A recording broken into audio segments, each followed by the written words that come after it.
ও আমার আল্লাহ, নবী দু জাহান সাইয়্যিদুল কাউনাইন হাবিব কিবরিয়া সামনে দাঁড়া গেছেন নামাজ পড়াবার জন্য। এবার আল্লাহর নবীর সাহাবী পিছনে দাঁড়া নামাজের মধ্যে আল্লাহর নামের কিছু তাসবিহাত পড়ে ফেলাইছে। সাহাবীটা পড়ছে আল্লাহু আকবার কাবীরা ওয়ালহামদুলিল্লাহি কাসীরা সুবহানাল্লাহি বুকরাতাও ওয়া আসীলা। হযরত আব্দুল্লাহ ইবনে উমর রাদিয়াল্লাহু তাআলা আনহুমা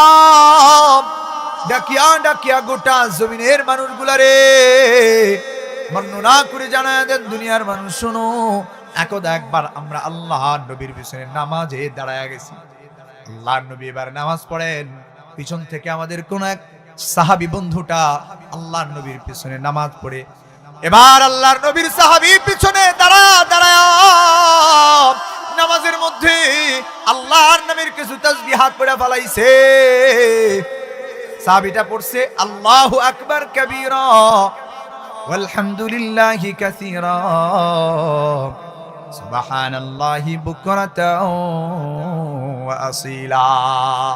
নবী দু জাহান সাইয়্যিদুল কাউনাইন হাবিব কিবরিয়া সামনে দাঁড়া গেছেন নামাজ পড়াবার জন্য। কোন একজন সাহাবী পিছনে নবীর পিছনে নামাজ পড়তে দাঁড়ায়া পিছন থেকে পড়তেছে আল্লাহু আকবার কাবীরা আলহামদুলিল্লাহি কাসীরা ওয়া সুবহানাল্লাহি বুকরাতাও ওয়া আসীলা। আল্লাহর নামের এই তাসবিহাতগুলা নিজে নিজে জয়পা ফেলছে নামাজের ভিতরে নবীর পিছনে দাঁড়ায়া। এবার আল্লাহর নবী সালাম ফিরানোর পরে নবী দু জাহান সাইয়্যিদুল কাউনাইন ডাকিয়া বললেন, কে রে? আমি নবীর নামাজের পিছনে দাঁড়ায়া তোমরা আল্লাহর নামের তাসবিহাত গুলা পড়ছো, যে বাক্যগুলা কারা পড়ছো? আমি নবীর কাছে ওহী হয়ে গেছি। কে পড়ছো? আল্লাহু আকবার কাবীরা আলহামদুলিল্লাহি কাসীরা সুবহানাল্লাহি বুকরাতাও ওয়া আসীলা। সাহাবী এবার ভয় পেয়ে গেছে, আমি তো পড়ছি আল্লাহর নবী ওহী হয়ে গেছে, নবীজিও যাই না ফেলছেন, আমার এটা পড়াটা মনে হয় ঠিক হয় নাই, কারণ নামাজে ছিলাম। এবার আল্লাহর নবীর সামনে চাবিটা ভিতর সন্ত্রস্ত হয়ে গেছে। আল্লাহর নবীর ডাকিয়া কয়, ইয়া রাসূলুল্লাহ ওয়া ইয়া হাবিবাল্লাহ, হুজুর আনা ইয়া রাসূলুল্লাহ, আমি গো নবীজি, আমি এই তাসবিহাতগুলা আপনার পিছনে দাঁড়ায়া পড়ছি। আল্লাহর নবী এবার ডাক দেয়া কয়, সাহাবীরে, তুমি আল্লাহর নামের তাসবিহাতগুলা পড়ছো, এই তাসবিহাতগুলার কারণে আমি নবী জানতে পারলাম আল্লাহ পাক পাঠায়া দিবেন, আল্লাহ পাক রব্বুল আলামিন তোমার তাসবিহাতের আওয়াজের বিনিময়ে আমার আল্লাহ গোটা আসমানের দরজাগুলা খুলে দিছে। চিৎকার করে করেন আল্লাহু আকবার, আর জোরে করেন আল্লাহু আকবার। আল্লাহ পাক রব্বুল আলামিন তোমার তাসবিহাতের আওয়াজ পাইয়া তোটা খুশি হয়ে গেছেন। আল্লাহ পাক রব্বুল আলামিন এবার আসমানের দুয়ারগুলা খুলে দিবেন। সুবহানাল্লাহ। জন্য নিজের জবানে সব সময় তাসবিহাত ওঠা চাই। সুবহানাল্লাহ সুবহানাল্লাহ সুবহানাল্লাহ সুবহানাল্লাহ। কেন পড়বো? কারণ পয়গম্বর মুসা আলাইহিস সালাতু ওয়াস সালাম, মুসা কালিমুল্লাহ, আপনারা জানেন কোরআনের মধ্যে আল্লাহ তাআলা সূরা তাহা 16 নম্বর পারা 12 নম্বর পৃষ্ঠা আল্লাহ পাক রব্বুল আলামিন এই জায়গায় স্পষ্ট ঘোষণা করে দিলেন, পয়গম্বর মুসা আলাইহিস সালাতু ওয়াস সালাম আল্লাহর কাছে চাইতেছেন, ও আমার আল্লাহ,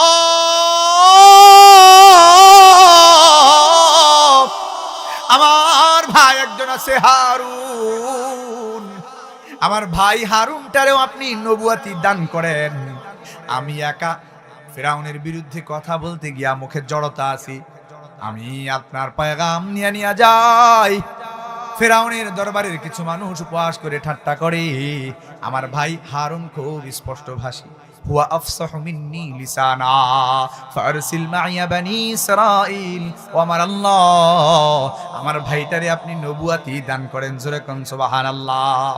আল্লাহর নবী পয়গম্বর মুসা কালিমুল্লাহ আল্লাহর কাছে যেই না দাবি জানায়, পাক রব্বুল আলামিনের কাছ থেকে প্রশ্ন হয়ে যায়, ও মুসা কালিমুল্লাহ, আমি তো আল্লাহ তোমার ভাই হারুনরে নবুয়াতি দেব বলে ইচ্ছা করছি বা এরাদা করছি বলি নাই, কেন তুমি আমার কাছে তোমার ভাই হারুনের জন্য নবুয়াতি চাইতেছো?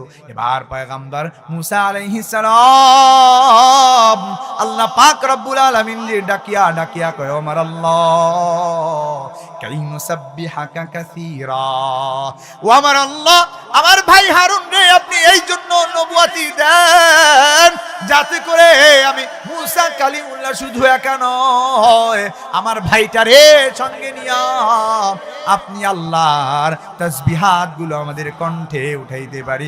জোরে জোরে কন্যা সুবহানাল্লাহ। মুসা আলাইহিস সালাম বলতেছেন, কাইনু সাব্বিহাকা কাসীরা, আল্লাহ আমার ভাইরে আপনি নবুয়াতি দেন যাতে করে আমি মুসা শুধু একা নয়, আমার ভাই হারুনকে লইয়া আমরা যেন তাসবিহাতের আওয়াজগুলো আমাদের কণ্ঠে উঠাইতে পারি। জোরে জোরে কন্যা সুবহানাল্লাহ।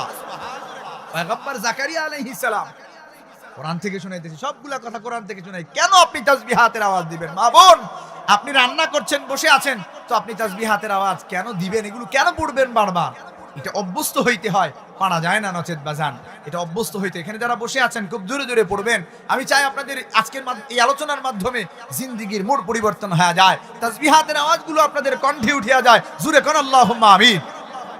পয়গম্বর জাকারিয়া আলাইহিস সালাম সূরা আল ইমরানের বর্ণনায় পাওয়া যায় 3 নম্বর পারা 14 নম্বর পৃষ্ঠা, আল্লাহ পাক রব্বুল আলামিন কোরআনের মধ্যে ডাকিয়া ডাকিয়া বলেন, ও আমার পয়গম্বর হযরত জাকারিয়া,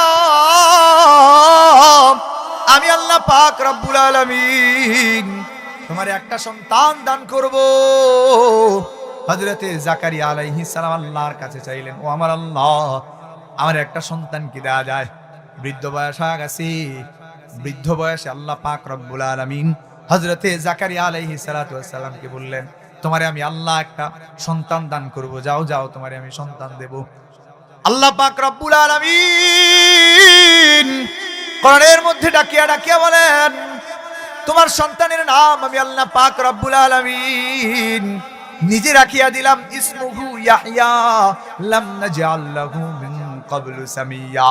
তোমার সন্তানটার নাম হবে ইয়াহইয়া। এই সন্তানের নাম ইয়াহইয়া নামটা পৃথিবীতে তোমার সন্তানের আগে আর কারো নাম আমি আল্লাহ রাখতে দেই নাই। জোরে জোরে কন্যা সুবহানাল্লাহ। তোমার সন্তানের নাম হবে ইয়াহইয়া। হযরতে জাকারিয়া আলাইহিস সালাম এবার আল্লাহ পাক রব্বুল আলামিনের কাছে ডাকিয়া ডাকিয়া বললেন, ও আমার আল্লাহ, আমি তো বৃদ্ধ হয়ে গেছি, আমার বিবিটাও বৃদ্ধ হয়ে গেছে, আমার তাসবিহাতের আওয়াজগুলো কণ্ঠে উঠে তো বৃদ্ধ আওয়াজ শোনা যায়। ও আমার আল্লাহ, আমার সন্তান হবে, এটার কি নিদর্শন আপনি বলেন না? আমার কি নিদর্শন হবে? আমার যে সন্তান হবে, আমার বিবির গর্ভে যে সন্তান আসবে, ওই সময়ে আমি জাকারিয়া পয়গম্বরের কি নিদর্শন হয়ে যাবে? এটার চিহ্ন কি? এবার আল্লাহ পাক রব্বুল আলামিন ডাকিয়া ডাকিয়া বললেন, ক্বালা আয়াতুকা আল্লা তুকাল্লিমান নাসা সালাসাতা আইয়ামিন ইল্লা রমজান। আল্লাহ পাক রব্বুল আলামিন বললেন, ও পয়গম্বর জাকারিয়া, তুমি শুনিয়া লও, জানিয়া লও, তুমি 3টা দিন মানুষের সঙ্গে আর কথাই বলতে পারবা না, কথা বলবা না, তুমি কথা বলতেও তুমি পারবা না। আমি আল্লাহর পক্ষ থেকে এটা তোমার জন্য নিদর্শন হয়ে যাবে যে তোমার বিবিটা গর্ভে সন্তান লাভ করেছে। জোরে কোন সুবহানাল্লাহ। তুমি 3 দিন পর্যন্ত কোনো কথা কইতে পারবা না রে জাকারিয়া, কিন্তু ওয়াজকুর রাব্বাকা, তুমি তোমার রব রে তুমি স্বীকার করবা, তোমার রব রে তুমি ওই সময়ে ডাকবা, এটা তুমি পারবা। ওয়াজকুর রাব্বাকা ওয়াসাব্বিহ বিল আশি ওয়াল ইবকার, তুমি সকাল সন্ধ্যায় তোমার রবরে ডাকতে চাইলে, তুমি তাসবিহগুলা পড়তে চাইলে, তোমার রবের তাসবিহগুলা তোমার কণ্ঠে উঠাইতে পারবা। জোরে কোন সুবহানাল্লাহ। তাহলে আমরা নবী আলাইহিস সালাতু ওয়াস সালামদের উদাহরণ থেকে বুঝতে পারতেছিলাম যে আল্লাহ তাআলা নবী আলাইহিস সালামকে এই তাসবিহাতের মিশন দিয়া পাঠাইছেন। তুমি তোমার সন্তান তোমার স্ত্রীর গর্ভে আসার পরে কথা তো বলতে পারবা না, কিন্তু তাসবিহাতগুলো তোমার জবান দিয়ে অটোমেটিক বের হইতে থাকবে। জোরে কোন সুবহানাল্লাহ। এবার শোনাই, জান্নাতি মানুষদের মধ্যে আল্লাহ পাক রব্বুল আলামিন আল্লাহ তাআলা জান্নাতি মানুষগুলার জান্নাতের গেইটে তাদের প্রথম কথা কি হবে? জান্নাতে যাওয়ার পরে মানুষগুলো আল্লাহ পাক রব্বুল আলামিনের সঙ্গে কি দিয়া প্রথম কথাটা বলবে? সূরা ইউনূসের মধ্যে আল্লাহ পাক রব্বুল আলামিন বললেন, পারা নাম্বার 11, 8 নাম্বার পৃষ্ঠা, আল্লাহ পাক রব্বুল আলামিন কোরআনের মধ্যে ডাকিয়া ডাকিয়া বলেন, এবার যখন মানুষগুলো জান্নাতের মধ্যে চলে যাবে, জান্নাতে তাদের কথা কি হবে? দাওয়াহুম ফিহা সুবহানাকাল্লাহুম্মা, দাওয়াহুম ফিহা সুবহানাকাল্লাহুম্মা। এবার জান্নাতি মানুষগুলো প্রথম জান্নাতে যাওয়ার পরে আল্লাহ পাক রব্বুল আলামিনের তাসবিহাতটাই তাদের কণ্ঠে আগে উঠাবে। জোরে কোন সুবহানাল্লাহ। এই যে সুবহানাল্লাহ পড়ছেন, এটা আল্লাহর না দেখে এইভাবে পড়ছেন সুবহানাল্লাহ। কিন্তু যেই দিন আমার আল্লাহ পাক রব্বুল আলামিন রে, আমি আপনি জান্নাতের মধ্যে যায়া আমার আল্লাহর কুদরতি চেহারাটা দেখা নিব, সেই দিন তো সুবহানাল্লাহ পড়া লাগবে না, সেদিন আল্লাহর সামনে যায়া উপস্থিত আল্লাহরে পায়া বলা লাগবে সুবহানাকাল্লাহুম্মা, ও আমার আল্লাহ আপনার চির প্রশংসা। জোরে কোন সুবহানাল্লাহ। আজকে তো বলেন আল্লাহর প্রশংসা, সেই দিন আল্লাহরে দেখার পরে বান্দা বলবে, ও আমার আল্লাহ আপনার প্রশংসা, সুবহানাল্লাহ। আল্লাহরে দেখবি বান্দা জান্নাতের মধ্যে, এই দেখাটা কেমন হবে? সুনান ইবনে মাজার বর্ণনা, 184 নম্বর হাদিসের বর্ণনা। আল্লাহর নবী ডাকিয়া ডাকিয়া বলেন কোরআনের মধ্যে, আল্লাহ পাক রব্বুল আলামিন জান্নাতি মানুষগুলোর সঙ্গে প্রথম কি কথাটা বলবেন? জান্নাতি মানুষগুলা জান্নাতে যাওয়ার পরে আমার আল্লাহ পাক রব্বুল আলামিন জান্নাতের সবচাইতে বড় নিয়ামতটা দেওয়ার জন্য এবার আমার আল্লাহ এর চাইতে জান্নাতে বড় কোনো পুরস্কার আর হয় না বাজান। জান্নাতের বড় পুরস্কারটা কি হবে? আমার আল্লাহ পাক রব্বুল আলামিন এক এক করিয়া 70,000 নূরের পর্দা খুলিয়া আমার আল্লাহ কুদরতি সত্তাটাকে জান্নাতি মানুষগুলার সামনে তুলে দিবেন, মেলে ধরবেন, চিৎকার করে কন্না আল্লাহু আকবার। জান্নাতি মানুষগুলো এবার জান্নাতের নিয়ামত ভোগ করা বাদ দিয়া আল্লাহর কুদরতি সত্তার দিকে তাকাবে, জান্নাতি নিয়ামতগুলোকে ভুলে যাবে, আল্লাহর কুদরতি সত্তার দিকে তাকায়া থাকবে। 1000 বছর চলিয়া যাবে। নবীজি বলেন মানুষগুলো আমার আল্লাহ পাক রব্বুল আলামিনের কুদরতি সত্তা দেখিয়া পাগল পারা হইয়া আমার আল্লাহ পাক রব্বুল আলামিনের নূরের তাজাল্লি দেখিয়া মানুষগুলো এবার জমিনের মধ্যে বেহুশ হয়ে পড়া যাবে। চিৎকার করে কন্না আল্লাহু আকবার। এবার যখন জান্নাতি মানুষগুলা হুশের মধ্যে ফিরে আসবে, আল্লাহর নবী ডাকিয়া ডাকিয়া বলেন জান্নাতি মানুষগুলা রে, এবার আমার আল্লাহ পাক রব্বুল আলামিন ডাকিয়া ডাকিয়া বলবেন আসসালামু আলাইকুম ইয়া আহলাল জান্নাহ। এটা সবচেয়ে জান্নাতের বড় পুরস্কার। আমার আল্লাহর কুদরতি জবানটা না জানি কেমন হবে। আমার আল্লাহ জান্নাতি মানুষগুলা রে ডাকিয়া ডাকিয়া বলবেন, এ দুনিয়ার মানুষ, আমি আল্লাহরে না দেখিয়া আমি আল্লাহর তাসবিহাতগুলা পড়ছো, আমি আল্লাহ পাক রব্বুল আলামিনের চির প্রশংসা চির পবিত্রতা বর্ণনা করছো। এবার আমি আল্লাহ পাক রব্বুল আলামিন তোমাদেরকে জান্নাতে সালাম বিনিময় করে দিলাম। জোরে জোরে কন্না সুবহানাল্লাহ। আল্লাহ পাক রব্বুল আলামিনের তাসবিহাতগুলো নিজের জবানে উঠাইতে পারা বাজান। হাদিসের বর্ণনায় পাওয়া যায় যে আল্লাহ পাক রব্বুল আলামিন আমাদেরকে বানাইছেন ইবাদত করার জন্য, যেটা কোরআনের মধ্যে আল্লাহ তাআলা বলছেন قال الله تبارك وتعالى وما خلقت الجن والإنس إلا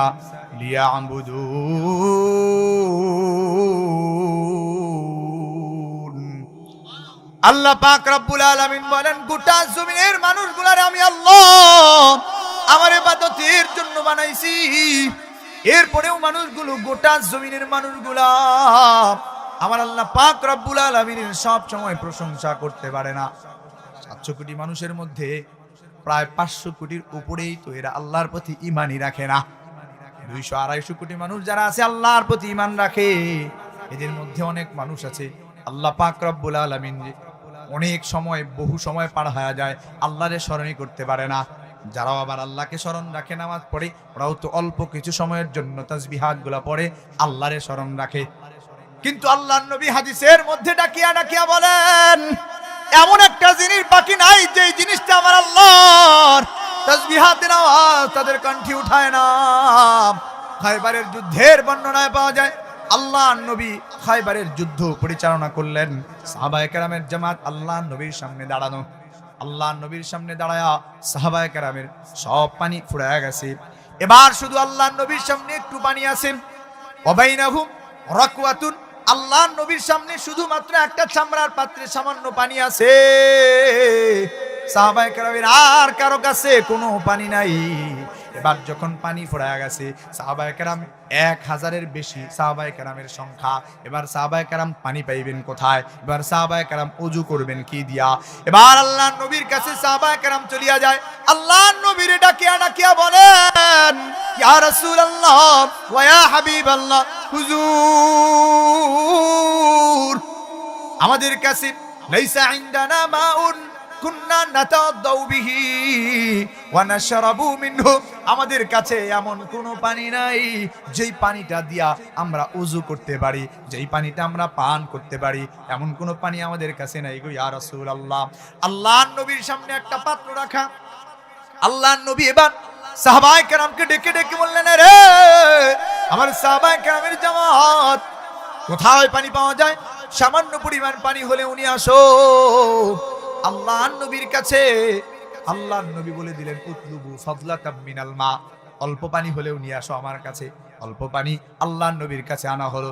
এবার আল্লাহ পাক রব্বুল আলামিনের মানুষায় আল্লাহর নবী এবার কি যেন পড়িয়া পড়িয়া পানির মধ্যে ফু লাগাইলেন। জোরে কন্না সুবহানাল্লাহ, আর জোরে কন সুবহানাল্লাহ। আল্লাহর নবী কি বলিয়া যেন পানির মধ্যে ফু লাগাইলেন।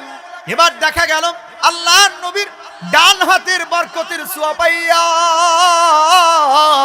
জান্নাতি হাতের ছোঁয়া পাইয়া ওই সামান্য পানি থেকে ঝর্ণার মতো পানি উচ্চারিত হতে লাগলো। আমরা তাকায় দেখলাম আল্লাহর নবীর ডান হস্তের ছোঁয়া পাইয়া, বরকতি হাতের ছোঁয়া পাইয়া কলকল করে ঝর্ণার মতো পানিগুলা প্রবাহিত হতে লাগলো। জোরে আওয়াজ করে কন্যা সুবহানাল্লাহ। এবার সাহাবায়ে কেরাম ওই পানি থেকে ওযু করেন। সাহাবায়ে কেরাম ওই পানিগুলো লইয়া খাবার খাইতে গেলেন। আল্লাহর নবীর সাহাবী হযরত আব্দুল্লাহ ইবনে আব্বাস রাদিয়াল্লাহু তাআলা আনহুমা বর্ণনা করেন, আমি তাকায়া দেখছি আল্লাহর নবীর সাহাবায়ে কেরাম ওই পানিটা লইয়া যখন খাবার খাইতে গেছে। এবার যখন আমরা ওই পানি দিয়া খাবার খাচ্ছিলাম, কুন্না নাকুলু, আমরা ওই পানি থেকে খাবার খাই। আল্লাহর নবীর বরকতি হাতের ছোঁয়া পাওয়ার কারণে যেই পানি প্রবাহিত হইছে, 1000 মানুষ যেই পানি দিয়া ওযু করছে, যেই মানুষগুলা ওই পানি থেকে খাবার খাইতে গেছে। এবার ওনারা বর্ণনা করেন, এবার আমরা খাবার খাচ্ছিলাম, ওই খাবার থেকে আল্লাহ পাক রব্বুল আলামিনের তাসবিহাতের আওয়াজ বের হয়ে আসে। জোরে কন্না সুবহানাল্লাহ। বুঝতে পারতেছেন যে তাসবিহাতের আওয়াজ, আল্লাহর নবীর বরকতি হাতের ছোঁয়া পাওয়া পানি থেকে ওনারা যেই খাবারটা খাইতেছিলেন, ওই খাবারটা এবার জবান খুলিয়া গেছে। আল্লাহ পাক রব্বুল আলামিনের তাসবিহাত গুলো বারবার বারবার করে পড়তেছে। এবার ওগুলা পড়ে সুবহানাল্লাহ সুবহানাল্লাহ সুবহানাল্লাহ আলহামদুলিল্লাহ লা ইলাহা ইল্লাল্লাহ। সম্মানিত হাজিরিন, এজন্য আল্লাহ পাক রব্বুল আলামিনের তাসবিহাত গুলো আমাদের কণ্ঠে যেন উঠিয়া যায়। আল্লাহ পাক রব্বুল আলামিন আমাদেরকে তৌফিক দান করেন। জোরে বলুন আল্লাহুম্মা আমিন। সম্মানিত হাজিরিন, যে নবীর আলোচনা করছিলাম, যে নবীর মহব্বত আমার আপনার দিলের ভিতরে পূর্ণাঙ্গ থাকা চাই। নবী দু জাহান সাইয়্যিদুল কাউনাইন ডাকিয়া ডাকিয়া বলেন, গোটা জমিনের রব হলেন আমার আল্লাহ। আর এই গোটা জমিনের জন্য আমি আল্লাহর হাবিব রে, আমার আল্লাহ পাক রব্বুল আলামিন দয়ার নবী আর মায়ার নবী বানায়া পাঠাইছেন রে বাজান। এখনকার এই আলোচনাটুকু দিল দিয়া শোনার জন্য বলবো রে বাজান, আল্লাহর নবী কেমন দয়ার নবী, কেমন মায়ার নবী হইয়া দুনিয়া আর জমিনে প্রেরিত হইছেন। নবী দু জাহান সাইয়্যিদুল কাউনাইন হাবিবে কিবরিয়া ডাকিয়া ডাকিয়া বলেন, ইন্না লিকুল্লি নাবিয়্যিন দাওয়াতান মুস্তাজাবা। আমার আল্লাহ সব নবীর একটা করে কবুল দোয়া দিয়েছিলেন, কিন্তু আমার আল্লাহ আমারেও কবুল দোয়াটা দিয়েছিলেন। নবীরা ওই দোয়া দুনিয়ার জমিনে কইরা শেষ কইরা গেছে, কিন্তু আমি আমার কবুল দোয়াটা রাইখা দিছি। ইন্নী আখতাবিউ দাওয়াতি শাফাআতান লিউম্মতি ইয়াউমাল কিয়ামা। আমার উম্মত কিয়ামতে আটকায়া যাবে, আমার উম্মত মিজানে আটকায়া যাবে, আমার উম্মত পুলসিরাতে আটকায়া যাবে।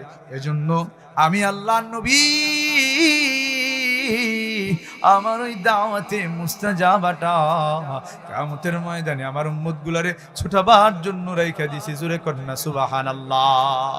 আল্লাহর নবী বর্ণনা করেন, আমি যখন তায়েফের ময়দানে গেলাম, তায়েফের ময়দানের মানুষগুলা আমি নবীর উপরে এত এত পাথর নিক্ষেপ করে, আমি নবীর গা মুবারক থেকে রক্ত ঝরিয়া ঝরিয়া নবীর কদম মুবারকে জুতা আটকায়া যায়। এবার যখন আল্লাহ পাক রব্বুল আলামিনের পক্ষ থেকে জিবরিল আমিন চলে আসলো, জিবরিল আমিন ডাকিয়া ডাকিয়া কয়, ইয়া রাসূলুল্লাহ ওয়া ইয়া হাবিবাল্লাহ, হুজুর আল্লাহ পাক রব্বুল আলামিনের আরশে আজিমের ফেরেশতারা দুইবার করে ঝরঝর করে অঝরে কেঁদেছেন।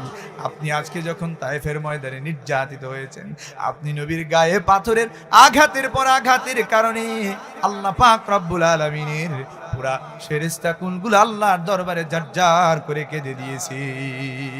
এবার জিবরিল আমিন ডাকিয়া কয়, ইয়া রাসূলুল্লাহ ওয়া ইয়া হাবিবাল্লাহ, আপনি শুধুমাত্র একটিবারের জন্য বলেন, আমি এই জাবালে আবি কুবাইস পাহাড়ের দুইটা অংশ, দুই পাশের দুই পাহাড় তায়েফের মানুষগুলোর উপরে চাপা দিয়া শেষ করে দেব, এদের নির্মূল বানায়া দেব। আল্লাহর নবী ডাকিয়া ডাকিয়া বললেন, আমি তো বদদুয়া করবার জন্য আসি নাই রে জিবরিল আমিন, শুনো, আমি তো জমিনে বদদুয়া করবার জন্য আসি নাই। লা আল্লাহ আই ইউখরিজা মিন আসলাবিহিম আই ইউহিদাল্লাহ তাআলা, হতে পারে আমার আল্লাহ এই মানুষগুলোর মধ্যে হতেই এমন মানুষ বের করে দিবেন যারা আমার আল্লাহ পাক রব্বুল আলামিনের একত্ববাদের সাক্ষ্য দিবে। জোরে কোন সুবহানাল্লাহ। আমার আপনার নবী কেমন দান নবী, কেমন মান নবী, কিয়ামতের ময়দানে আমার আল্লাহ পাক রব্বুল আলামিন আমার আল্লাহর কাহারত লইয়া, ক্রোধ লইয়া যখন আরশে আজিমে বসিয়া যাবেন, নবীরা পর্যন্ত নফসি নফসি বলতে থাকবে। আল্লাহর নবী বলেন, আমি আল্লাহর হাবিব আরশে আজিমের চৌখাটে যাইয়া কপাল মুবারককে আল্লাহর কুদরতি কদমে আমি সুপর্দ করিয়া দেব। এবার আল্লাহ পাক রব্বুল আলামিনকে ডাকিয়া ডাকিয়া বলবো, আমার আল্লাহ আমার উম্মত গুলারে মাফ করে দেন। আমার আল্লাহ পাক রব্বুল আলামিন আমি নবীর দোয়া পাইয়া আমার আল্লাহ আমার উম্মত গুলারে শাফাআত করার জন্য ইজাজত দিয়ে দিবেন। জোরে কোন সুবহানাল্লাহ। নবী আলাইহিস সালাতু ওয়াস সালাম রে কেমন ভালোবাসা লাগে, ওই নবীর প্রতি কেমন ভালোবাসা দিলের ভিতরে রাখা চাই। আল্লাহর নবী কোরআন যার উপরে অবতীর্ণ হয়, সেই কোরআনের মধ্যে আল্লাহ পাক রব্বুল আলামিন নবীর ভালোবাসার কথা তুলিয়া দিয়েছেন রে বাজান। আজকের এই অল্প আলোচনাটুকুন থেকে দেখেন নবীর জন্য ভালোবাসা নিয়ে বাড়িতে যাওয়া যায় কিনা। আল্লাহ পাক রব্বুল আলামিন কোরআনের মধ্যে ডাকিয়া ডাকিয়া বলেন, আন-নাবিয়্যু আওলা বিল মুমিনিন, তোমার নবী তোমার জানের চাইতে তোমার কাছে প্রিয় হওয়া লাগবে। আল্লাহ পাক রব্বুল আলামিন বললেন, তুমি যদি নিজের পূর্ণাঙ্গ মুমিন দাবি করতে চাও, বানিয়া জানের মানুষগুলা যদি আল্লাহর হাবিবের সামনে দাঁড়ায়া শাফাআত লইতে চায়, তাইলে যেন ওরা আল্লাহর নবীরে পরিপূর্ণ ভালোবাসে, নিজের জানের চাইতেও বেশি ভালোবাসে। কেন বাজান নিজের জানের কথা বলা হলো, সম্পদের কথা বলা হয় নাই, মালের কথা বলা হয় নাই, কেন বাজান জানের কথাই বলা হলো। গত 4টা সপ্তাহ আগে যখন পুরো বাংলাদেশটা ভূমিকম্পের আঘাতে কেঁপে উঠেছিল, আমরা মিডিয়ায় সংবাদ প্রচারিত হয়েছে দেখেছি, ঢাকার কোনো একটা সুপার শপিং মলে বাপ তার সন্তানকে লইয়া, কলিজার টুকটারে লইয়া শপিং করতে গেছে। এবার যখন ভূমিকম্পের আঘাতে বিল্ডিংটা কাঁপিয়া উঠছে, বাপ তার সন্তানের কথা মনে রাখতে পারে না। চাচা আপন জান বাঁচা, এই প্রবাদকে প্রমাণ করিয়া বাপ তার সন্তানটারে রাখিয়া বিল্ডিং এর বাইরে দৌড়ায়া চলে গেছে। বুঝা গেল কলিজার টুকরা সন্তানের মহব্বতের চাইতে নিজের জানের মহব্বত নিজের কাছে বেশি। কথা ঠিক কিনা? এটা মিডিয়া প্রচার করছে। এবার জান, এই জন্য আল্লাহ পাক রব্বুল আলামিন নিজের জানের চাইতে আল্লাহর নবীরে বেশি ভালোবাসতে বলেছেন। আল্লাহর নবীরে কেমন ভালোবাসা লাগে। সাহাবায়ে কেরাম আল্লাহর নবীরে এত ভালোবাসতেন, সাহাবায়ে কেরামের ভালোবাসার বিনিময়ে আমার আল্লাহ পাক রব্বুল আলামিন কোরআনের মধ্যে ডাকিয়া ডাকিয়া বলেন, ওয়া কুল্লাউ ওয়াদাল্লাহুল হুসনা। আল্লাহ পাক রব্বুল আলামিন কোরআনের মধ্যে ডাকিয়া ডাকিয়া বলেন, সাহাবায়ে কেরাম আমার নবীরে এত ভালোবাসছে, জান উজাড় করে ভালোবাসছে, বিনিময়ে আমি আল্লাহ পুরস্কার দিছি। দুনিয়ার জমিনে আমি আল্লাহ পাক রব্বুল আলামিন ওই সাহাবায়ে কেরামের জামাতের জন্য উত্তম বিনিময় ওয়াদা করলাম, তথা জান্নাতের ওয়াদা দিলাম। জোরে কোন সুবহানাল্লাহ। এবার জান আমি আপনাদের থেকে আর বেশি সময় লইব না, নবীর প্রেমটা আপনাদের কাছে আমানত রাখিয়া যাইতে চাই। শেষ কথার দিকে চলে যাইতেছি। বাজান নবীর কেমন ভালোবাসা লাগে, আল্লাহ নবীর ভালোবাসা দিলের ভিতরে কেমন রাখতে হয়। নবী দু জাহান একবার সাহাবায়ে কেরামকে ডাকলেন, রে আমার সাহাবায়ে কেরামের দল শুনো, মক্কার কাফিররা আমি নবীর উপরে নির্যাতন করিয়া করিয়া আমি নবীরে মক্কা থেকে বের করে দিছে। এরপরেও আমি নবীর পিছ ছাড়ে না। বদরের যুদ্ধ হয়ে গেছে, উহুদের যুদ্ধ ওরা আসতে চায়, মুসলমানদের সংখ্যা অনেক কম। সাহাবায়ে কেরামের জামাতকে আল্লাহর নবী ডাকলেন। একজন সাহাবীরে বিশেষ করে আল্লাহর নবী ডাকিয়া বললেন, রে আমার সাহাবী হযরত সাদ ইবনে রবি, তুমি কি আমি নবীর ভালোবাসায় নিজের জানটাকে কুরবান করতে পারবা আল্লাহর রাহে? তুমি কি আমি নবীর ভালোবাসায় উহুদের ময়দানে চলে যাইতে পারবা? তুমি কি আমি নবীর জানের চাইতে বেশি ভালোবাসো কিনা? হযরত সাদ ইবনে রবি এমন আনসারী সাহাবী ছিলেন, যার টাকা পয়সা ছিল, প্রভাব প্রতিপত্তি ছিল, যার ধন দৌলত ছিল, সন্তান সন্ততি ছিল অনেকগুলা। এবার সাদ ইবনে রবির আল্লাহর নবী ডাকিয়া কয়, তোমার সব কিছুর চাইতে কি আমি নবীর ভালোবাসার পরীক্ষা তুমি বড় কইরা দিতে পারবা? সাদ রে, মুসলমানদের সংখ্যা বড় কম, তুমি কি আমি নবীর ভালোবাসায় জানটা বিলানোর জন্য উহুদের ময়দানে যাইতে পারবা? আল্লাহর নবীর সাহাবী হযরত সাদ ইবনে রবি আল্লাহর নবীর ডাক দিয়া কয়, ইয়া রাসূলুল্লাহ ওয়া ইয়া হাবিবাল্লাহ, লাব্বাইকা ওয়া সাদাইকা ইয়া রাসূলুল্লাহ। ওগো নবীজি, আমি আপনার ভালোবাসায় আল্লাহর রাহে নিজের জীবন বিলাইতে প্রস্তুত আছি গো নবী। ঘটনা আপনারা জানেন, উহুদের ময়দানে চলিয়া যান, আল্লাহর নবীর উপরে পাথর দিয়া কাফেররা আঘাত করছে। নবীর হেলমেটের একটা লোহা নবীজির কপালে ঢুকিয়া গেছে, নবীর গাল মুবারকে একটা লোহা ঢুকিয়া গেছে, আল্লাহর নবীর দান মুবারক শহীদ হয়ে গেছে। হযরত আবু উবাইদা ইবনুল জাররাহ নবীর কাছে আইসা আল্লাহর নবীর এই হেলমেটের লোহাটা বের করতে চায়, যেই না হাত লাগা টান দিছে, আল্লাহর নবী ডাক দিয়া কয়, আবু উবাইদা রে, হাত দিয়া টান দিও না, আমি নবীর কলিজায় গিয়ে আঘাত লাগে।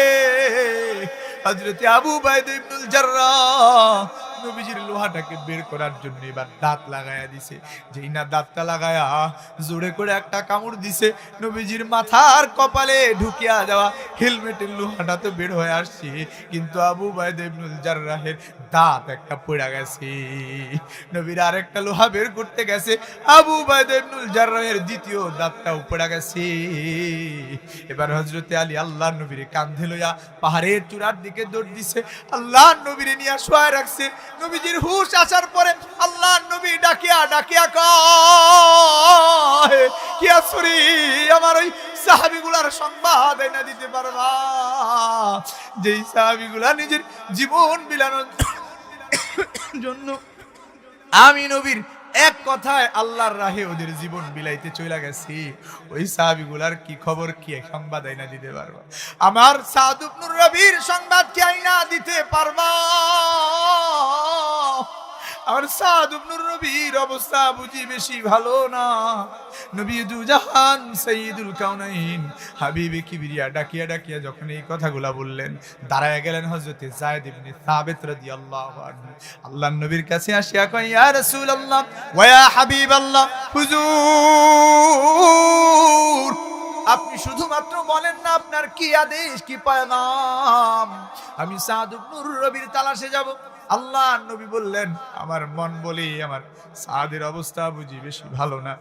এবার সাদ ইবনে রবিরে যদি তুমি উহুদের ময়দানে জীবন্ত খুঁজিয়া পাও, তাইলে আমার সাদরে দুইটা পয়গাম দিবা।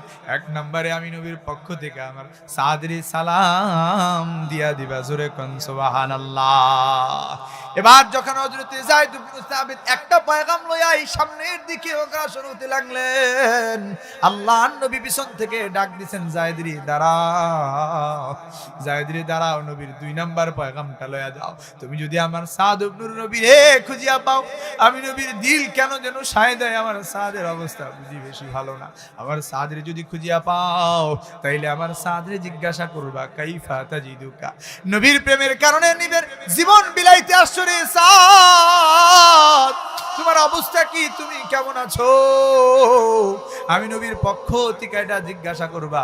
হযরতে যায়েদ ইবনে সাবিত বলেন, আমি উহুদের ময়দানে চলে গেলাম, যায় হযরতে সাদের তো খুঁজে পাইলাম, কিন্তু দেখি ওয়া বি আখিরি রামাকিন, তাকায়া দেখি হযরতে সাদ ইবনুর রাবীর বেশি সময় আর বাকি নাই।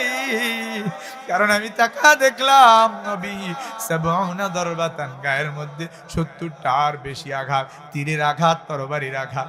এবার আমি তার জানটা না জানি বেরিয়ে যায়, ভয়ে ভয়ে তাকে আমি পয়গাম দিতে লাগলাম। বললাম, হযরত সাদ ইবনুর রাবী, তোমার নবী তোমার কাছে পয়গাম পাঠাইছে। নবীর ভালোবাসায় যার দিলটা পরিপূর্ণ, মৃত্যুর সন্ধিক্ষণেও ডাকিয়া কয়, যায়েদ রে, আমার নবী কি পয়গাম পাঠাইছে। ইমান দীপ্ত কণ্ঠে যখন হযরতে সাদ ইবনুর রবি এই কথাগুলো বলছিলেন, হযরতে যায়েদ থেকে বললেন, সাদ রে, তোমার নবী তোমার জন্য 1 নম্বরের পয়গাম পাঠাইছে। আল্লাহর নবী তোমারে সালাম বিনিময় করছি। হযরতে সাদ মৃত্যু সন্ধিক্ষণেও সালামের জবাবটা দিলেন। এবার যখন আল্লাহর নবীর 2 নম্বরের পয়গাম পাওয়ার কথা, হযরতে সাদ জিজ্ঞাসা করলেন, নবী আমার জন্য এই মুহূর্তে আমার জীবন বেরিয়ে যাবে, যায়েদ রে দ্রুত বলো, আমার গায়ের ভিতরে বিষম জ্বালা, আমি বুঝি এখনই মারা যাব, আমার নবী আমার জন্য কি বলছি। হযরতে যায়েদ ইবনে সাবিত ডাকিয়া ডাকিয়া কয়, নবী প্রেমের কারণে, নবীর ভালোবাসায় তুমি তোমার জানটা বিলাইতে আসছো রে সাদ। নবী তোমারে ডাক দিয়া জিজ্ঞাসা করতে কইছে, কাইফা তাজিদুকা, নবী প্রেমের কারণে জান বিলাও, আল্লাহর রাহে তোমার জানটা কুরবান করে দাও। নবী জিজ্ঞাসা করছে, সাদ রে, তুমি এতটা আঘাত পাওয়ার পরে তুমি কেমন আছো? আল্লাহর নবীর এই পয়গাম পাইয়া হযরতে সাদ ইবনুর রাবী ইমান দীপ্ত কণ্ঠে আল্লাহর নবীর সাহাবী হযরতে যায়েদ রে ডাকিয়া ডাকিয়া কয়, যায়েদ রে, তুমি যদি আমার নবীর কাছে যাও, তাহলে আমার নবীরে গিয়া বলবা, নবী প্রেমের কারণে আমার আল্লাহ দুনিয়ার জমিনে এত সুন্দর মুআমালা করছি, নবীর প্রেমের কারণে আমার জান আল্লাহর রাহে কুরবান করে দেই, কিন্তু আমি এই উহুদের ময়দানে শুয়া শুয়া ইন্নী আজিদুরি হাল জান্নাহ, আমি আমার নাকের কাছে আমার আল্লাহ পাক রব্বুল আলামিনের জান্নাতের ঘ্রাণ পাওয়া শুরু করে দিয়েছি। চিৎকার করে কন্যা সুবহানাল্লাহ, আর জোরে কোন সুবহানাল্লাহ। আল্লাহর নবীর সাহাবায়ে কেরাম কেমন ভালোবাসছেন, জান উজাড় করে কেমন ভালোবাসা দিয়েছেন। সাহাবীর নাম হযরত আব্দুল্লাহ বিন যায়েদ বিন আব্দি রাব্বিহি। তপ্ত দুপুরে রবিউল আউয়াল মাসে খেজুরের বাগানে কাজ করেন, কে যেন পথ দিয়ে হাঁটিয়া হাঁটিয়া যায়, পয়গাম লয়ে আসছে, ডাকিয়া ডাকিয়া কয়, জানো জানো জানো, নবী নাই রে, নবী গোটা জমিনটারে ইয়াতিম বানায়া মদিনার জমিন ছাড়িয়া আল্লাহ পাক রব্বুল আলামিনের পরম বন্ধু হয়ে গেছে। কি আসরে, আল্লাহর নবী দুনিয়ার জমিন থেকে বিদায় নিয়ে চলে গেছে।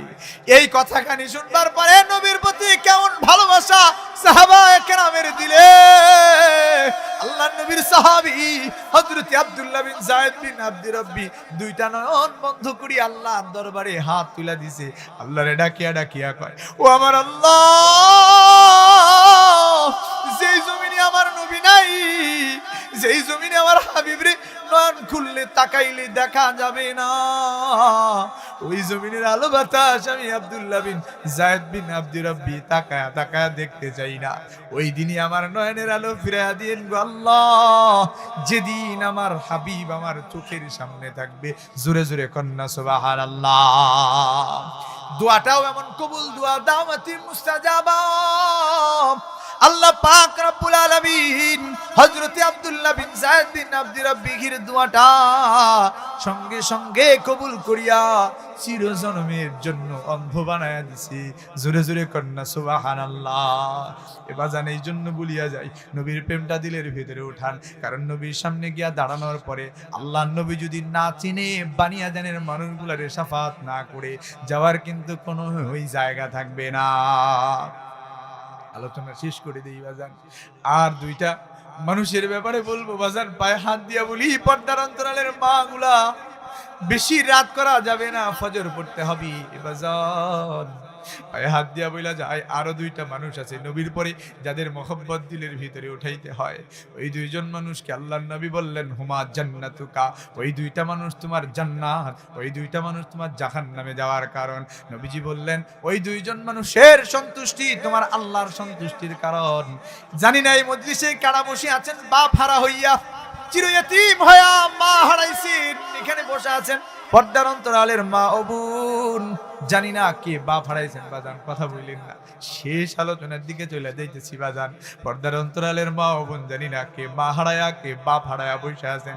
এ বাজান, মাগুলা এত কষ্ট করছে, বাপগুলা এত কষ্ট করছে, কত বেয়াদবি হয়ে গেছে মায়ের সাথে, কত বেয়াদবি হয়ে গেছে বাবার সাথে। বাপগুলা এবার অন্ধকার কবরে, মাটা অন্ধকার কবরে।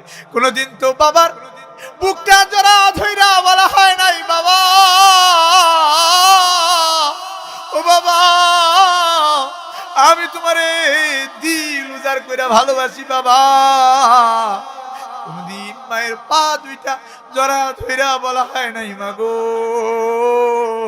তোমার পায়ের নিচে আমার জান্নাত, আমি তোমারে দিল উজাড় করে ভালোবাসি মা। এবার জান, কে জানি বাপ হারাইছেন, কে জানি মা হারাইছেন। আমি যখন মাহফিল শেষ করে বাড়িতে যাই, গভীর রজনী হয়ে যায়, আমি যাওয়ার পরে দেখি আমার বিবিটা রাতের বেলায় কয়বার করিয়া শীতের রাতেও আমার সন্তানটার পেশাবের কাপড় পরিবর্তন করিয়া নিজে ভিজা কাপড়ে শুয়া থাইকা আমার কলিজার টুকরা সন্তানটারে বুকে আগলায়া উষ্ণতা দিয়া কেমন ঘুম পাড়ায়। বহুবার আমি এটা বৈশা দেখছি আর ভাবছি, না জানি আমার মা আমার কতটা কষ্ট করিয়া লালন পালন করে গেছি বাজার। আপনি তো জানেন না, ডাক্তারি সায়েন্সে আছে মায়ের উদরের ভিতরে মাত্র 9 ইঞ্চি জায়গা থাকে। আমি যখন মায়ের উদরের ভিতরে আসলাম, এবার 9 ইঞ্চি জায়গা যখন ভুড়িয়া গেল, আমার পা দুইটা মায়ের কলিজা বরাবর দেয়া থাকে। এবার যখন আমার দেহের আকৃতি বাড়ে, আমার পা দুইটা যা মায়ের কলিজা বরাবর আঘাত করে। মায়ের কলিজা আঘাত করবার কারণে রাতের বেলায় মা আর ঘুমাইতে পারে না। মাটা দিনের বেলায় ঠিক মতো চলাফেরা করতে পারে না, খাবারও ঠিক মতো খাইতে পারে না। এবার জানি না কোন বাপটা কোন মাটা, বাপ হারাইছেন মা হারাইছেন, এখানে বসে আছেন, দিলটাকে নরম করিয়া দেন। ওই মায়ের একটা ঘটনা শোনাই আজকের আলোচনাকে শেষ করার চেষ্টা করছি। চাঁদপুরের শরীয়তপুরের সখীপুর নামক এলাকার একটা সন্তান রিপন, তার নাম। ঢাকায় নতুন একটা চাকরি লইছে রিপন। এবার ঢাকায় 1 মাস চাকরি করার পরে মারে ফোন লাগাইছে, নতুন বেতন পাইয়া মারে ডাকিয়া কয় মাগো নতুন বেতন পাইছি মা, তোমার জন্য কাপড় কিনছি মা, তোমার জন্য নতুন জুতা কিনছি মাগো, লঞ্চে উঠছি মা, মাগো আমার জন্য তুমি রান্না আবার না করিও। এ যুবক ভাই আর কথা বইল না, ওই মাটার কথা একটু স্মরণ করো। তোমার মতোই একটা যুবক লঞ্চে উঠছে গত রাতের আগের রাতে বাজার, 2টা লঞ্চ মুখোমুখি হইয়া জায়গায় 7 জন মারা গেছে, 50 জনের উপরে আহত হয়ে গেছে। এবার এই ঘটনাগুলো বহুবার নদীর মধ্যে ঘটে। এবার রিপনের লঞ্চটা যখন চাঁদপুরের ঠোঁটা নামক এলাকায় গেছে, ওই জায়গায় যাওয়ার পরে নদীর মধ্যে ঝড় উঠিয়া গেছে। এবার ঝড়ের আঘাতে যখন লঞ্চটা দুলে, এবার রিপন মারে ফোন লাগাইছে। পত্র পত্রিকায় লেখা হয় 15টা মিনিট মারে রিপন আগে ফোন লাগাইছে। মারে ফোন দিয়া কয় মাগো লঞ্চটা বুঝি ডুবিয়া যাইবে মা, উপরের তালার মানুষগুলারে নিচে যাইতে দেওয়া হয় না, নিচের মানুষগুলা উপরে যাইতে পারে না। আমি ইঞ্জিনের রুমের পাশে বসে তোমারে ফোন দিছি মাগো, লঞ্চটা বুঝি ডুবিয়া যাবে, তোমারে আর বুঝি দেখা পাবো না মাগো, আমার জন্য তুমি দোয়া করিও মা। এবার যখন মারে ফোনটা দিয়া সন্তান কথাগুলা বলে, মায়ের দিলে জান দিছে আমার সন্তানটা বিপদে পড়িয়া গেছে। কারণ দুনিয়ার জমিনে যখন সন্তান বিদেশের জমিনেও বিপদে পড়ে, সবার আগে যার দিলে জান দেয় তিনি কে? মা ছাড়া আর কারো দিলে এটাকে জান দেয় না। বিদাসে বৈদাসে যার বেটা মারা যায়, পাড়াপড়শি কেউ না জানলেও, পাড়াপড়শি কেউ না জানলেও জানে তাহার মা, জানে তাহার মা। রিপনের মায়ের দিলেও জান দিছে, আমার সন্তানটা বুঝি আর বাঁচবে না। লঞ্চ ডুবার 5টা মিনিট আগে আবার মায়ের ফোন লাগাইছে, মাগো মা, এবার সাক্ষাৎ বুঝি আর পাইলাম না, তোমার রিপন রে মাফ করে দিও মা, লঞ্চটা ডুবে যাইতেছে। মাগো কত বেয়াদবি করছি মা, মাগো মাফ করে দিও, তোমার রিপন রে মাফ করে দিও, তোমার জন্য নতুন কাপড় কিনছিলাম আর পড়াইতে পারলাম না। মায়ের কুলি যায় তো মানে না, মা জানে যে সন্তানটা চাঁদপুরের টোটা নামক এলাকায় লঞ্চে ডুইবা মুড়বে, কিন্তু মায়ের দিলে মানে না। মা এবার দৌড়ে যায় বাড়ির পাশে নদীটার মধ্যে একটা ঝাঁপ লাগাইছে, বাড়ির মানুষগুলো তুলে আনছে। এবার যান আমার আর্মির ভাইরা যখন রিপনের লাশ শনাক্ত করিয়া 5টা দিন পরে এবার যখন ওই শরীয়তপুরের সখীপুর নামক এলাকায় লয়া গেছে, রিপনের লাশটা ফুলা কলা গাছের মতো হয়ে গেছে, শরীরের এই জায়গায় চামড়া নাই, ওই জায়গায় চামড়া নাই, শরীর থেকে পচা লাশের গন্ধ আসে। এবার যখন লাশটা লইয়া রিপনের মায়ের সামনে নিয়ে রাখছে, রিপনের মা এবার আর সহ্য করতে পারে না, লাশের গন্ধের কারণে কেউ কাছে যায় না, কিন্তু কলিজা টুকরা সোনা মনিটারে জাদুটারে এবার আর মায়ের দূরে রাখতে পারে না, দৌড়ায় যা জড়া ধরছে রিপনের লাশটারে জড়া ধইরা। রিপনের মা এবার কান্দে আর ডাকে, আমার রিপন রে, তুমি আমার সাইডা চলে গেলা, আমার আগেই তুমি দুনিয়া সাইডা দিলা। রিপনের মা এবার পাগল পারা হইয়া এত জোরে একটা চিৎকার দিচ্ছে রে বাজান, চিৎকারের আওয়াজই বিকট আওয়াজের চিৎকারে রিপনের মায়ের গর্দানের সারকটা ছিঁড়িয়া গেছে। চিরজন্মের জন্য মাটা এবার পাগলিনী হয়ে গেছে। এজন্য বাজান মায়ের দিলে দুঃখ দিতে নাই।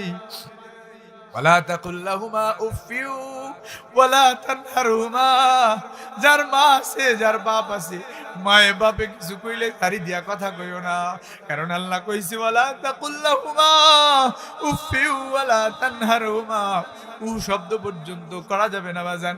জন্য বাপগুলারে ও মাগুলারে দিলে জায়গা দিও, যাদের গুলা বাইচা আছে, আর যারটা পড়ে গেছে নিমো খাড়ামি করিও না।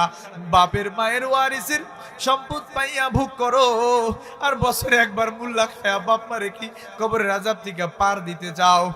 ওই বাপ মায়ের জন্য মসজিদে 500 টাকা 1000 টাকা দান করতে গেলে বড় হয়ে যায়। এজন্য বাজান পায়ে হাত দিয়া বলা যায়, পর্দার অন্তরালের মা তোমাদেরকেও পায়ে হাত দিয়া বলা যায়, তুমি বেশি দিন মায়ের বাপের খেদমত করতে পারো না, এই বাপ মায়ের কাছে বেশি দিন ছিল না, বিয়ে দেওয়া হয়েছে, স্বামীর ঘরে চলে আসছো, এবার ওই বাপ মাগুলার জন্য চোখের পানি ফালায়া ফালায়া দোয়া করিও বাজান। আর লম্বা নয়, আল্লাহ পাক রব্বুল আলামিনের কাছে এই ভাঙা দিল নিয়া এতক্ষণ আপনারা বসেছিলেন, আমি দূর থেকে আসছি আপনাদের মাঝে, আমি আপনাদেরকে লইয়া আল্লাহর দরবারে যেন 2 ফোঁটা চোখের পানি ফালায়া দোয়া করতে পারি, এই জন্য দিলটাকে আরো নরম বানায়া দেন বাজান। 2টা মিনিট একটু মৃত্যুর মোরাকাবা করেন। আমি বলতেছি আপনারা চোখগুলাকে বন্ধ করিয়া দেন, চোখগুলাকে দিকে দিয়া দেন বাজান, কারো দিকে নজর করিয়েন না বাজান, এদিক ওদিক তাকায় থাকিয়েন না। আমার দিল সাক্ষ্য দেয় এতক্ষণ পর্যন্ত আপনারা বসা আছেন কোরআনের মহব্বতে, আল্লাহর নবীর প্রেমে, আল্লাহর মহব্বতে। এবার আমার দিল সাক্ষ্য দেয়, যদি মাথাটাকে নিচের দিকে দিয়ে আজকে নবীর প্রেমে যদি দিলটাকে ভরপুর বানাইয়া যদি বাপ মায়ের জন্য 2 ফোঁটা চোখের পানি পালাইতে পারেন, আল্লাহর দরবারে নিজের গুনার জন্য কাঁদতে পারেন বাজান, হতে পারে আল্লাহ দোয়া কবুল করে নেবে, এই আশাই আল্লাহর কাছে জোরে কোন আল্লাহুম্মা আমিন। এখনো যারা মাথা নিচের দিকে দিতে পারেন নাই বাজান, পায়ে হাত দিয়া বলবো মাথাটাকে নিচের দিকে দিয়া দেন, চোখ দুটাকে বন্ধ করিয়া দেন, দিলে দিলে ভাবেন এতক্ষণ পর্যন্ত চোখটা খোলা ছিল, আমার ডানে কে বসলো দেখা গেল, আমার বামে কে বসলো দেখা গেল, প্রধান বক্তা কি কাপড় পরে আসছিল দেখা গেল। এবার যখন আমার চোখটা বন্ধ হয়ে গেছি, কাউরে আর দেখা যায় না, দুনিয়ার আলো বাতাস দেখার সম্ভব নয়, দিলে দিলে ভাবেন এবার আমার আপনার চোখ বন্ধ হওয়াটা তো একটু পরেই খোলা যাবে। এবার যান পর্দার অন্তরালের মা, তোমাদের ভুলিয়া যায়, মাথাটাকে নিচের দিকে দিয়া দাও, উঠায়ও না, চোখটা বন্ধ করে একবার ভাবো, এই চোখ বন্ধ হওয়াটা কিছুদিন পরে এমন বন্ধ হওয়া হবে চিরজনমের তোরে বন্ধ হয়ে যাবে, আর জীবনেও খোলা যাবে না রে বাজার। ওই দিন নিজের আপন সন্তানটাও বাপরে আর বাপ বইলা ডাকবে না, লাশ বইলা ডাকবে। লাশের খাটিয়া ধরো, কান্দে নাও, লাশের জানাজা হবে, গোসল দেওয়া লাগবে, লাশের খাটিয়াটা নিয়ে আসো, লাশ লাশ বলবে, মানুষজন আসবে দেখবে চলে যাবে, কেউ সঙ্গে যাবে না, মানুষ আইবো রে এক নজর দেখিবা তরে, মানুষ আইবো রে, মানুষ আইবো রে এক নজর দেখিবা তরে, মানুষ আইবো রে। দেহ কাচার ওয়াচিন পাখি উইরা যেদিন যাইবো রে, এক নজর দেখিবা তরে, মানুষ আইবো রে।